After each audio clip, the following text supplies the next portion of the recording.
아멘. 오늘도 예배 성공자가 되기를 주 이름으로 축원합니다. 하나님은 모든 만물을 만드신 창조하신 하나님이십니다. 그러므로 인하여 우리가 태어났으면 우리를 낳아주시고 길러주신 그 부모를 공경함이 마땅한 것처럼 모든 피조물이라면 창조하신 하나님 앞에 예배하는 것이 마땅하다는 겁니다. 그러므로서 우리가 예배라고 하는 것은 하나님이 원하시는 예배를 통하여 하나님의 영광을 받으시게 하는데, 모든 것은 내 마음대로 예배하는 게 아니고 하나님이 하신 하나님의 방법이 있고 하나님의 방식이 있다는 사실입니다. 로마에 가면 로마의 법을 따르라 라고 하는 것처럼 나라마다 지역마다 각각 풍습이 있고 그런 것들이 있어서 양심과 또한 신앙에 저촉되는 것이 아니라면 그 풍습을 이해하고 다뤄주는 것도 옳다는 거지요. 우리가 선교를 가게 되면 선교했을 때의 세 가지를 기억하라 라고 제가 이야기를 합니다. 그들의 언어를 사용해주고 그들의 음식을 먹어주고 그리고 그들의 문화를 이해해서 거기에 함께 섞여주고 함께 이야기해주고 함께 그들과 하게 되면 그들과 선교하는 데에 어렵지 않을 것이다 라는 이야기를 한 적이 있어요.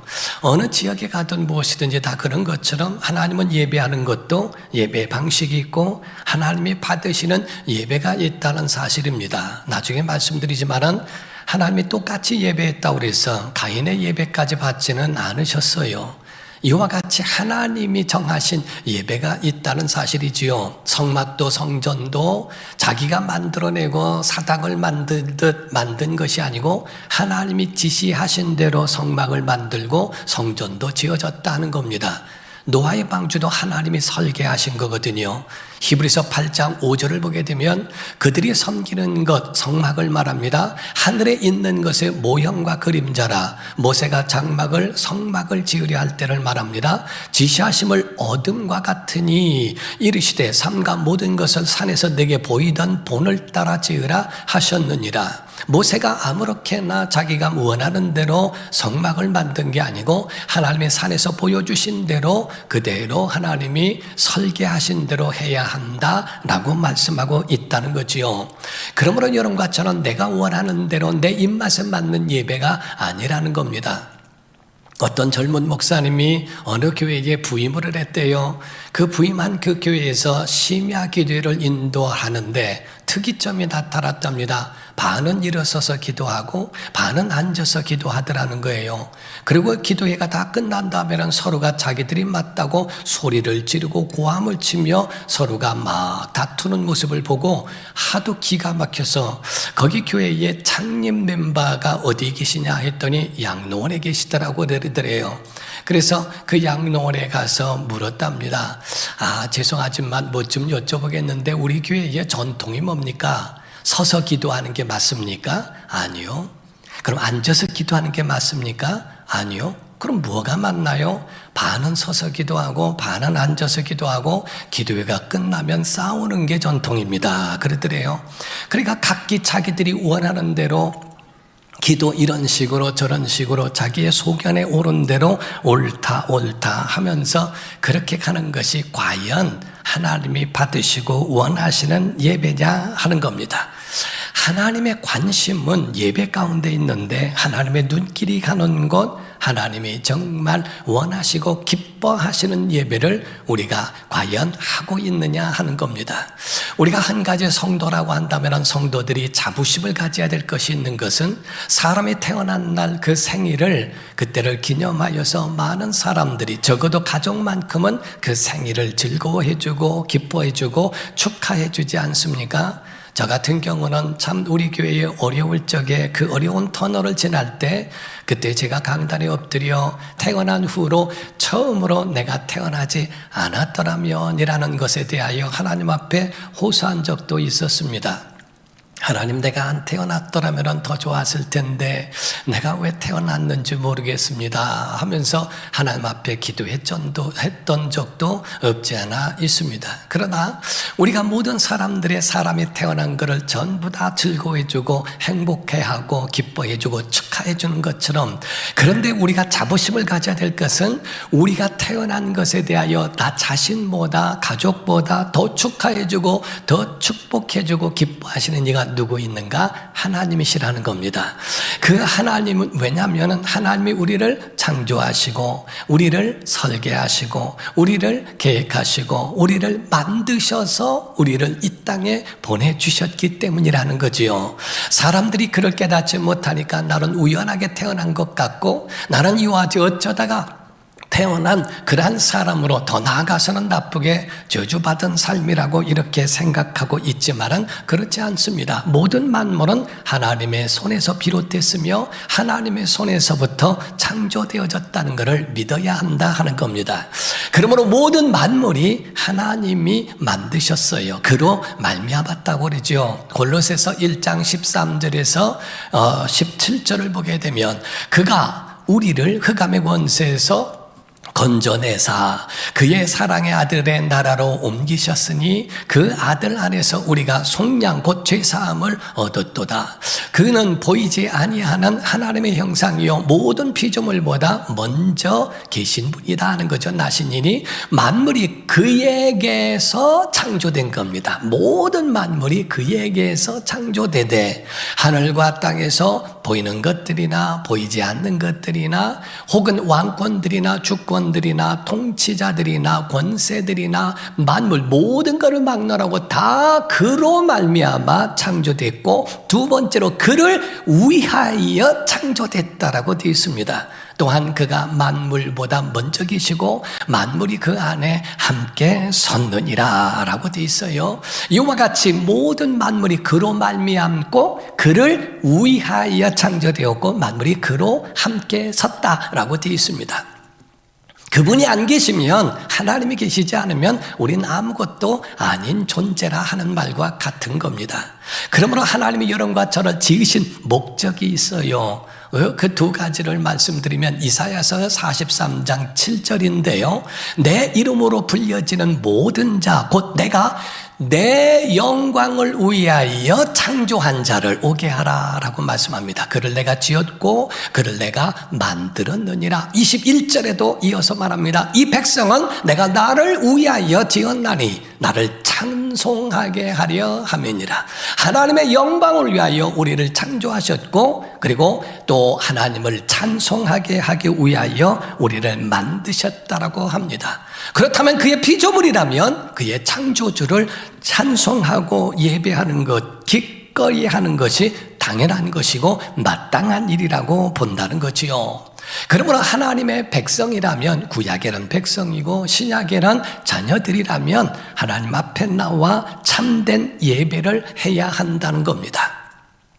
우리가 예배 종류 가운데에 이렇게 보게 되면 많은 예배가 있고 제사가 있겠지만은, 그러나 우리가 그 본질을 잃어버리지 말라고 하는데, 오늘 본문 말씀에 있는 특이한 말씀은 로마서에서 거룩한 산제사로 살아있는 영적 예배로 드려라 라고 되어 있습니다.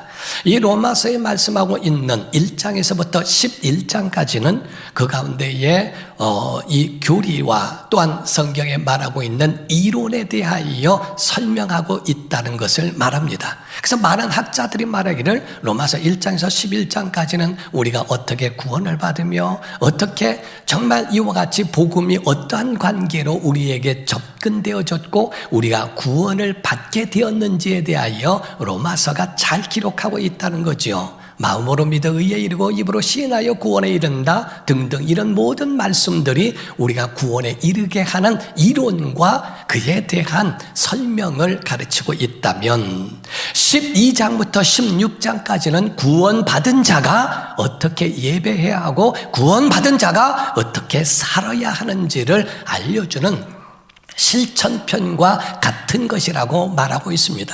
대부분의 많은 사람들은 생각하기를 구원을 알기만 하고 배우기만 하고 살지는 않아요.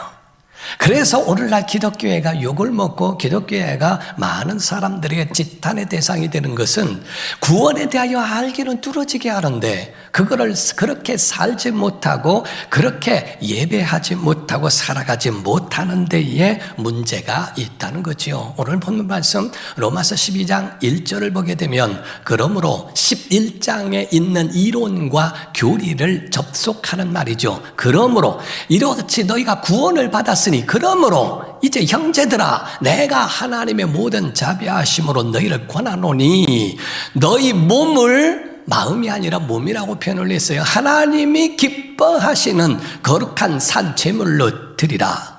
이는 너희가 드릴 영적 예배니라 라고 말씀하고 있습니다. 너희가 어떻게 해야 하나님을 기뻐하시게 하고 그리고 너희가 어떻게 하면 하나님 앞에 참된 예배를 하느냐에 대하여 너희가 보아야 한다는 거지요.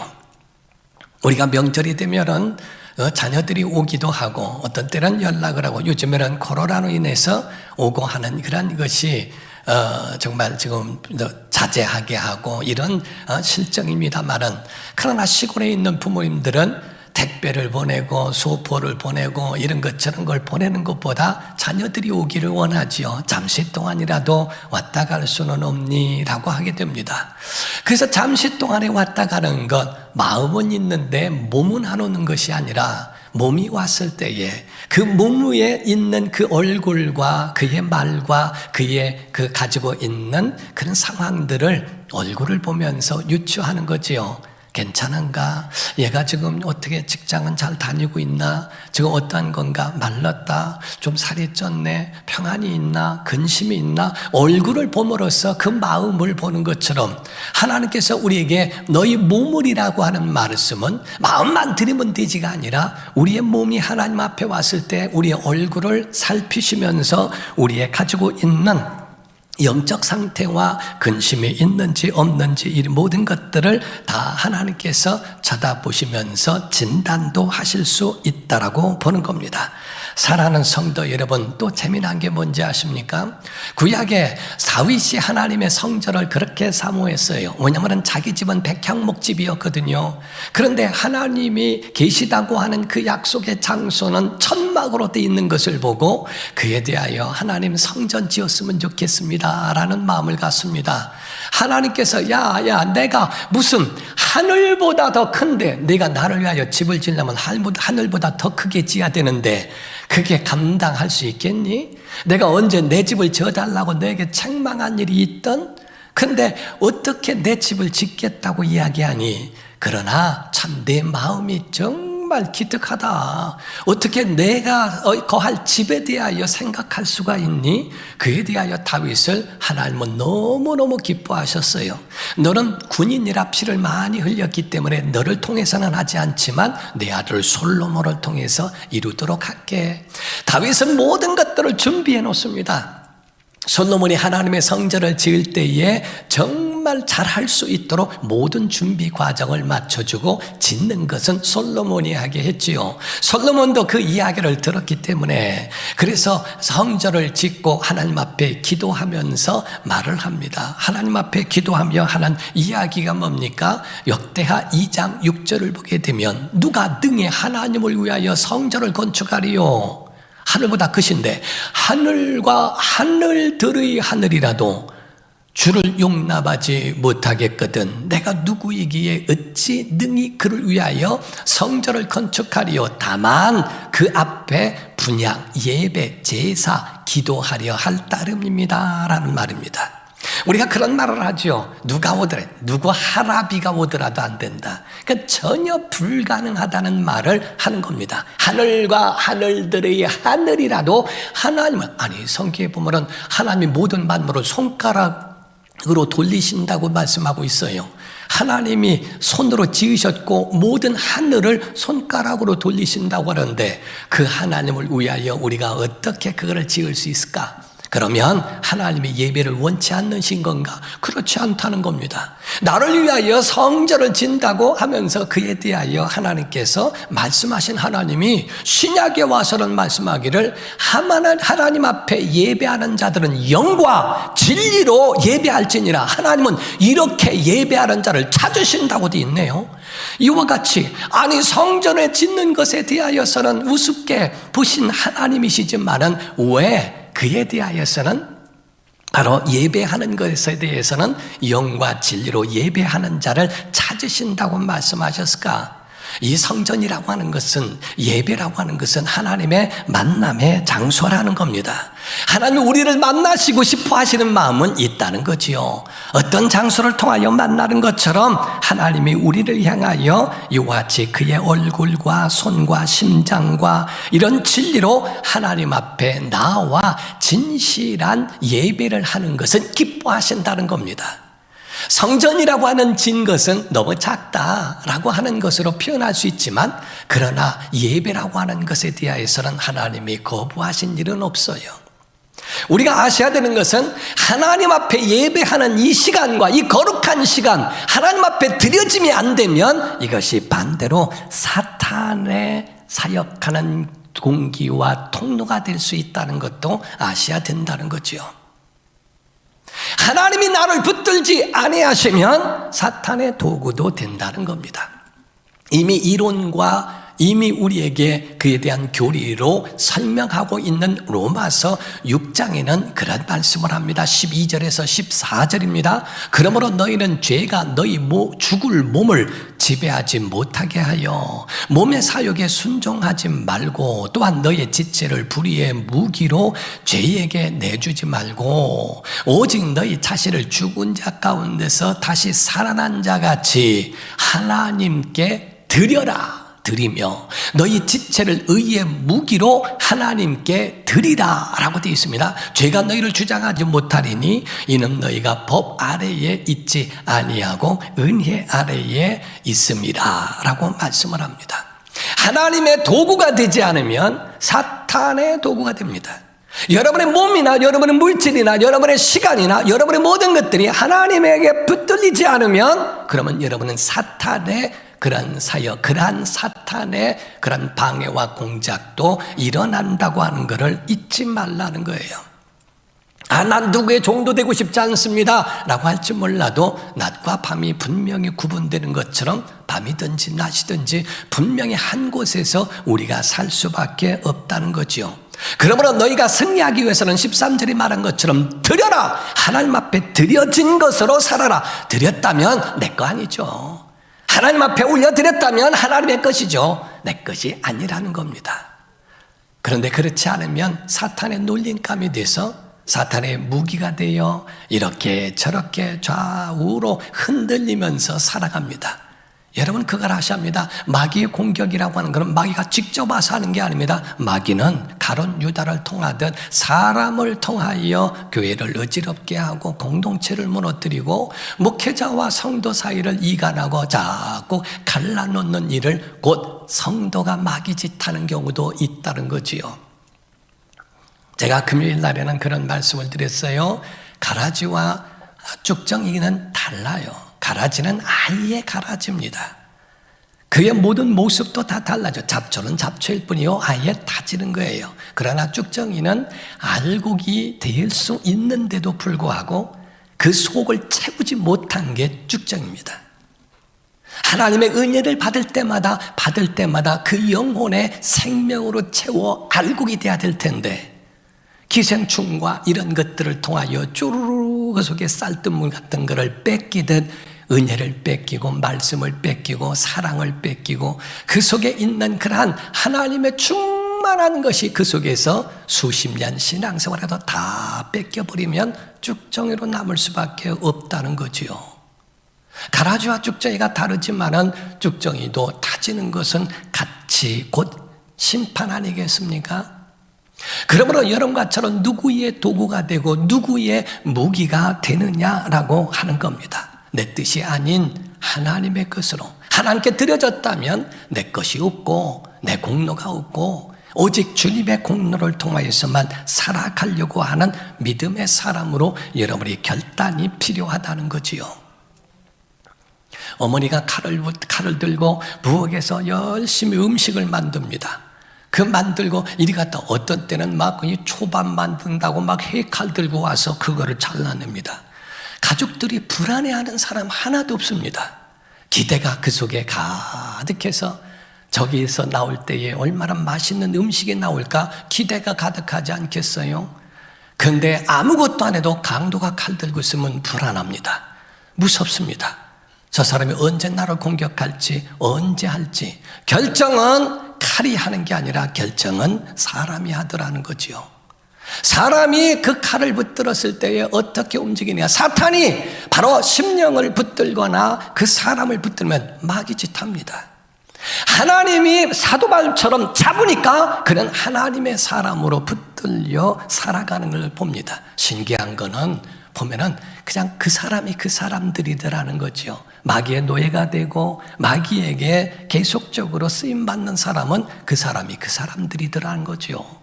하나님께 쓰임을 받는 사람들이 바로 성령 충만하고 기도하며 하나님의 도움을 구하면서 그분의 인도를 받는 사람들, 어디를 가나 불안해하지 않습니다. 하나님이 그들을 사용하시는 그 일에 평안이 있고 화목이 있고 그 속에 은혜가 있기 때문에 그렇다는 거지요. 사랑하는 성도 여러분, 어떤 사람이 시장을 갑니다. 자네 어디 가나? 시장 갑니다. 다녀오게. 근데 돌아옵니다. 아니 시장 안 가고 내일 가려고요. 보니까 제가 오늘은 때가 아닌 것 같아서 그냥 내일 가는 게 좋을 것 같아서 갈 마음이 없어졌어요. 아 그래요? 그래라.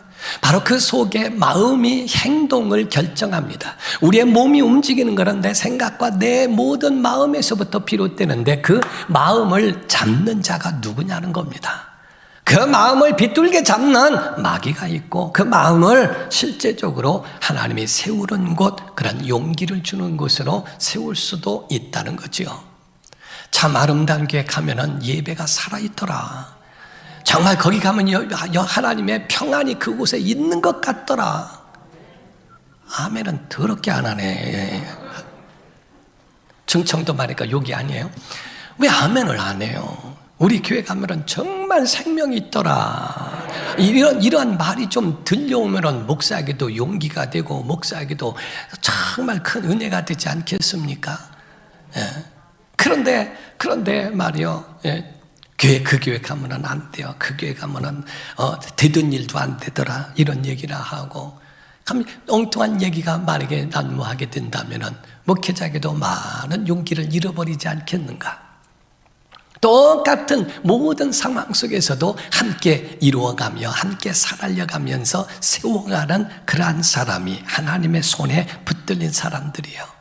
힘들고 어려운 사람들에게 가서 그 마음을 세워주고 그들의 마음을 위로해주고 그들에게 친절을 베풀어주고 그들의 모든 것들을 잡아줄 수 있는 하나님의 사람이 얼마나 귀한지를 우리가 돌아봐야 한다는 겁니다. 사랑하는 성도 여러분, 우리가 정말 중요한 것이 있는 것은요, 우리가 예배함으로 하나님을 섬긴다고 하는 것만 있는 줄 아는데요, 그렇지 않습니다. 우리가 자녀를 키우지만 그 자녀가 나중에는 효도하는 것처럼 우리가 하나님을 섬기는 것 같지만은 하나님이 우리를 그 가운데 보호하신다는 것도 믿어야 됩니다. 광야에서 많은 움직이는 그 이스라엘 백성이 법궤를 메고 그 떼약볕에서 움직이는 그런 것이 굉장히 힘들어 보일지 몰라도 그 법궤가 움직이는 곳마다 구름 기둥이 있고 불 기둥이 있고 그들을 보호하시는 하나님의 손길도 함께 있다고 하는 것을 성경은 말하고 있거든요. 여러분과 저는 분명히 아셔야 되는 거는요, 우리의 구원을 주신 목적과 이유는요, 예배를 위해서예요. 하나님이 우리를 구원하신 목적은 예배, 경배를 받으시기 위하여 우리를 구원하셨다는 것도 믿으셔야 됩니다. 애굽에 있는 출애굽을 할 때에 이스라엘 백성들을 거기서 탈출해 내시죠. 그때 모세를 통하여 바로에게 무슨 말을 합니까? 내 백성을 보내라. 내 백성이 광야에서 하나님께 절기를 지키리라. 절기란 말은 제사한다, 예배한다 이런 의미입니다. 그래서 모세가 바로 앞에서 강하고 담대하게 그런 말을 한 이유가 있습니다. 출애굽기 5장 1절에서 3절을 보면 그 후에 모세와 아론이 바로에게 가서 이르되 이스라엘의 하나님 여호와께서 이렇게 말씀하시기를 내 백성을 보내라. 그러면 그들이 광야에서 내 앞에 절기를 지킬 것이니라 하셨나니이다. 바로가 이르되 여호와가 누구이게 내가 그의 목소리를 듣고 이스라엘을 보내겠느냐? 나는 여호와를 알지 못하니 이스라엘을 보내지 아니하리라. 그들이 이르되 히브리인의 하나님이 우리에게 나타나셨은즉 우리가 광야로 사흘 길쯤 가서 우리 하나님 여호와께 제사를 드리려 하오니 가도록 허락하소서. 여호와께서 전염병이나 칼로 우리를 치실까 두려워하나이다. 여기서 제사라고 표현한 것처럼 구약엔 제사요, 신약에는 예배와 같은 것인데 하나님께서 애굽에 있는 이스라엘 백성들 그들을 탈출시키는 목적은 제사였습니다. 예배였어요. 광야에서 철저하게 제사하고 철저하게 예배할 수 있도록 그들에게 그거를 훈련시키신 장소가 광야 교회요, 광야 학교라고 말하는 겁니다. 그러므로 오늘 본문 말씀의 취지는 무슨 말씀이냐? 거룩한 산 제사로 드려라. 내가 구원을 받았거든 이렇게 예배하라 라는 말씀. 한마디로 말하면 예배 잘해 하는 말씀이고요, 한마디로 말하면 예배 하려면 제대로 해 하는 말입니다. 담임 목사로서 어떤 때는요, 신앙생활 하려면 좀 제대로 좀 했으면 좋겠다. 신앙생활을 좀 제대로 하나님이 원하시는 대로 좀 그 뜻에 부합해서 그렇게 했으면 좋겠다. 예배 안에는 모든 것이 담겨 있거든요. 은혜도 담겨 있고 응답도 능력도 권세도 생명도 다 담겨 있는데 오늘날 예배를 제대로 하지 못하는 그러한 그 모든 모습과 이런 것들은 하나님 보시기에 옳지 않다 하는 겁니다. 아까 여러분이 보셨던 것처럼 드려라 라고 했더니 드렸으면 내게 아니라는 거예요. 드렸으면 하나님 앞에 올려드린 거 그 가운데서 드려 하나님과 만나라. 시간도 드리고 물질도 드리고 이 모든 예배를 통하여 하나님과 만나라. 복을 얻어라. 하나님과 사귐을 가져라. 하나님 앞에서 세상과 구별하여 복을 얻어라 하는 말이거든요. 세상의 제물로 하나님 앞에 드려라 하는 말씀은 정말 최상의 것들로 하나님 앞에 나와 곧 산제물로 드려야 할 것이라고 하는 그 말씀을 하는 거예요.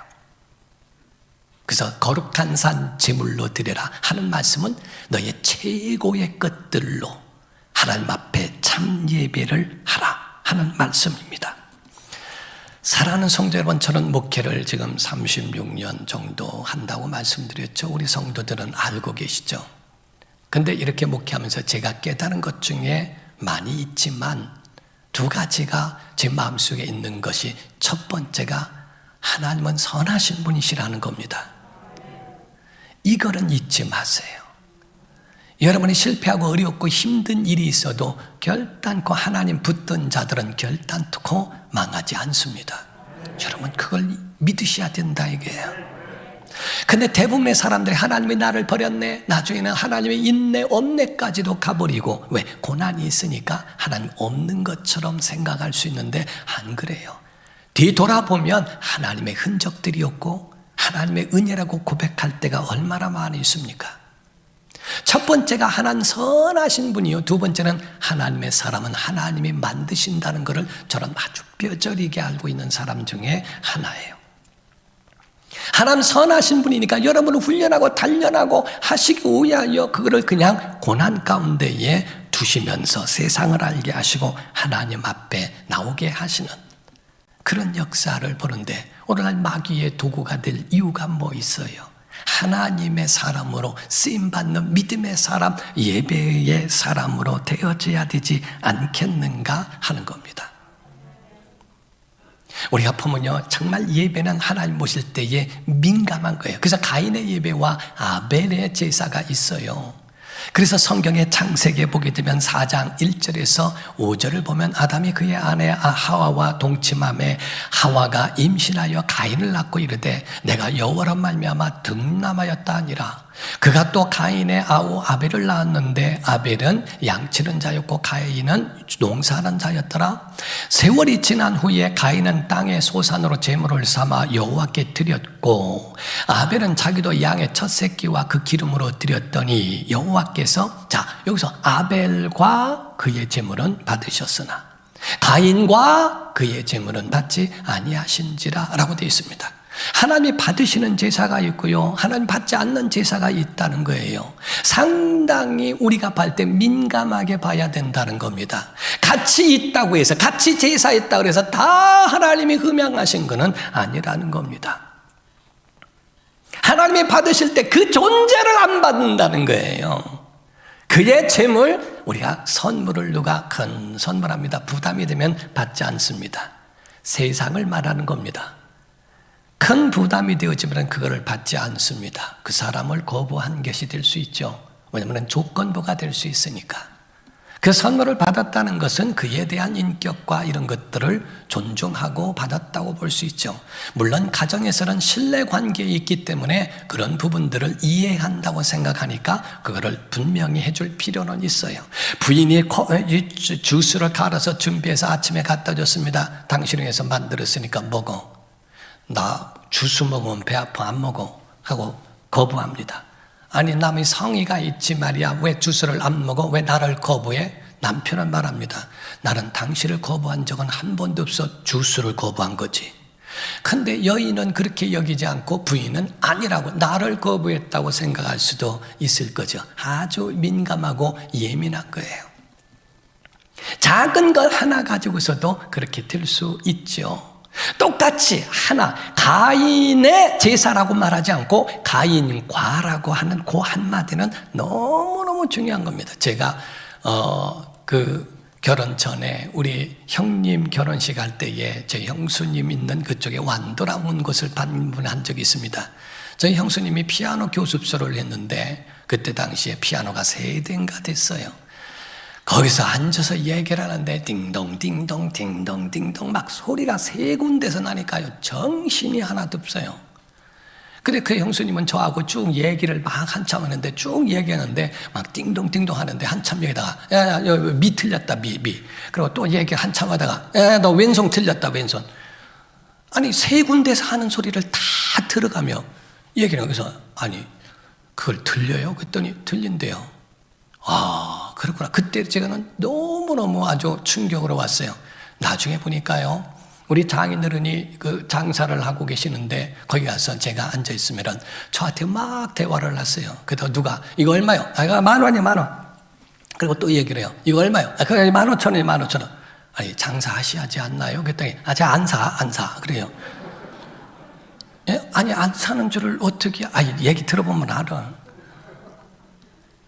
물어보는 거 들어보면 주머니에 얼마 있는 것도 안 돼요. 그래서 제가 속으로 주여 목회를 그렇게 하게 도와주시옵소서. 사람의 마음을 몰라서 못할 때가 많아요. 이게 정말 작은 것인데도 그 작은 것에 굉장히 그거 하나에 눈빛 보고 알고 그 말소리 듣고 그에 대하여 모든 것을 다 하는데 하물며 하나님이 모르시랴. 예배하는 최상급의 예배, 정말 하나님이 받으시는 최상급의 그러한 예배를 하나님이 과연 원하시는데 하고 있는가? 잘라진 예배하지 말라는 거예요. 드린 예배라면 온전하게 드리라는 겁니다. 잘라진 예배 가운데 설교만 듣고 예배했다고 하지 마시라는 거예요. 예배의 선포와 축도와 이런 모든 것 가운데에 하나, 정말 예배 가운데서 그 참된 신령한 예배, 물론 예배에 막 쌓여서 하다 보면은 중간중간에 할 수도 있겠죠. 그런 걸 예외한다면 내가 예배하는 진정한 하나님 앞에 드려지는 진짜 예배가 있느냐? 잘라진 예배, 병든 예배 하지 말래요. 말라기 1장 7절에서 8절을 보면요, 너희가 더러운 떡을 나의 제단에 드리고도 말하기를 우리가 어떻게 주를 더럽게 하였나이까 하는도다. 이는 너희가 여호와의 식탁은 경멸히 여길 것이라 말하기 때문이라. 만군의 여호와가 이르노라. 너희가 눈먼 희생 제물을 바치는 것이 어찌 악하지 아니하며 저는 것 병든 것을 드리는 것이 어찌 악하지 아니하냐. 이제 그것을 너희 총독에게 드려봐라. 그가 너를 기뻐하겠으며 너를 받아주겠느냐. 내가 섬기고 있는 총독한테 말하게 이런 식으로 한다면 좋아하겠니? 하물며 하나님 앞에 제물 자체에 병든 것 저는 것을 드려서 되겠니? 라고 말씀하는 거죠. 제상의 예배, 하나님이 기뻐하고 하나님이 정말 받으시는 그런 생동감 있는 생명 있는 예배하는가. 우리가 예배 허둥지둥하면요, 삶에도 허둥지둥한다는 거예요. 예배 가운데에 분주해버리면 삶에도 분주함으로 살아간다는 거예요. 예배를 기뻐할 줄 알고, 예배 가운데 생명을 얻을 줄 알고, 응답을 얻을 줄 알고, 하나님 앞에 참된 예배할 때에 하나님이 기뻐하시는 그 은혜대로 여러분에게 채우시는 은혜가 있는 줄로 믿고 일평생 살아있는 영적 예배하는 성도가 되기를 주 이름으로 축원합니다. 기도하겠습니다. 이 시간에 다 같이 통성으로 기도할 때, 하나님, 우리의 거룩한 산제물 최상의 예배를 할 수 있도록 우리의 삶에 하나님의 풍성한 은혜가 우리 안에 있도록